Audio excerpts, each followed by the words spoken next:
What's up, YouTube? Capital G here. I'm going to show you guys the Absolute Zero deck that I had promised like forever ago. I honestly had forgot, but people kept sending me PMs and whatnot, so I said, screw it, I'll go ahead and build it. Now, I did have to test this build to get it to, my play style and my liking, and get it trying to be as consistent as possible. Some of my original concepts and theorios didn't quite work as well as I wanted them to, so I had to retool the deck and whatnot. But, I think that this deck ended up being okay. 1 Stratos, 2 Malicious, 1 Defender, 1 Diamond Dude, 1 copy of Doom Lord, 3 copies of Dp-Ygo, 2 Snowman Eater, the utility cards, Mystic Tomato, Plague Spreader, and then we've got our Lights, Thunder King Ryo, and 2 copies of Effect Veiler. We've got the big beaters, the boss monsters, Caius, Gores, Blackluster Soldier, Dark Arm Dragon, 3 copies of Destiny Draw, 2 copies of Miracle Fusion, 2 copies of Duality, Heavy Storm, Dark Hole, Book of Moon, Monster Reborn, Reinforcements of the Army, and Mind Control. For the traps, pretty basic lineup. 2 Torrential Tribute, 2 Solemn Warning, and 2 Mirror Force. Okay, starting the 1 copy of Defender. Not a card that I'm completely in love with, but there really isn't any other great option. At least with this card, you can sit it on the field. You don't really have to worry about your opponent getting over it, and then it opens up like a nice Caius play. I mean, this is one of those cards where it's like you can set it on the field. Chances are, if your opponent doesn't use some type of spell and trap on it, or a monster effect like Grapha, it's probably going to live, and then next turn you can, summon like a Diva, or you can open up an Exceed play, or you contribute for Caius. So it's one of those cards where, generally speaking, you want to get it off the board in a turn or so, but it's still really good for 1 turn. I don't run another target for Diva because they're just flat out inconsistent. Like, there isn't a single target that you want to draw.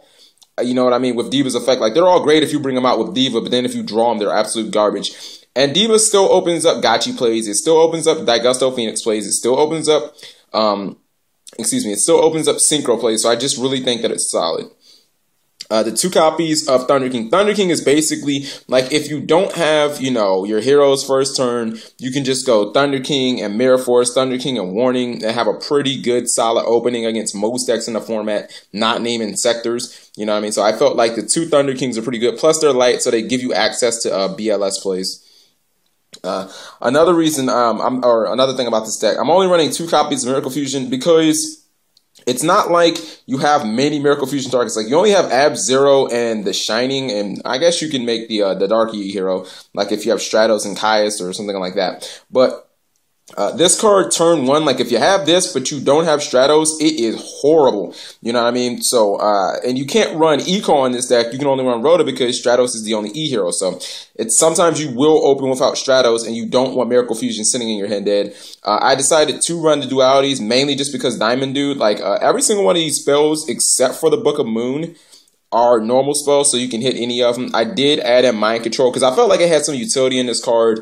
You run 3s, 4s, 2s. So, I mean, obviously you have Exceed plays if you take your opponent's monster, but then you run Plague Spreader, you run Veilers, you run Deep Sea Divas, so you have a lot of tuners in this deck. So, making synchro plays is very easy with the Mind Control. And then for my traps, I'm not running Solemn Judgment, and I didn't feel like this deck can't really play defense all that well to begin with, so I don't feel like, paying half of my life points to stop one single play is going to make that big of a difference. Chances are Solemn Judgment will lose me more games than win me. Once you get Abzero on the field, this card will serve as part of your defense, so, if your opponent puts a board of monsters on the field and they fall into a Torrential or a Mirror Force, I feel like those are just better options than Solemn Judgment. That's the reason why I ran Torrentials and D-Prisons over Bottomless, and why I ran Torrentials and Mirror Force over Bottomless and D-Prisons. I wanted mash removal. I feel like if my opponent is going to try and turbo me out, I want things that are going to answer their entire board. Torrential Tribute, Mirror Force, do that. And then, for some reason, if I have Abzero on the board, then, I mean, they can't really turbo me out. Otherwise, they have to find some way to kill this guy without killing their board. So I feel like these cards cover more ground than, cards like D-Prison. Plus, Mirror Force is actually really good with Thunder King, and it's really good with Diamond Dude. The warnings are pretty much staple in any deck, but I didn't really feel like Solemn Judgment fit well in this deck because you will take some direct attacks, but, we run Gores, we have Miracle Fusions, and we've got other boss monsters to, hopefully make us be able to come back from deficits like that. So let me know what you guys think of this deck. And yeah, probably going to have another secret deck in a couple of weeks. Talk to you guys later. Thank you for watching as always.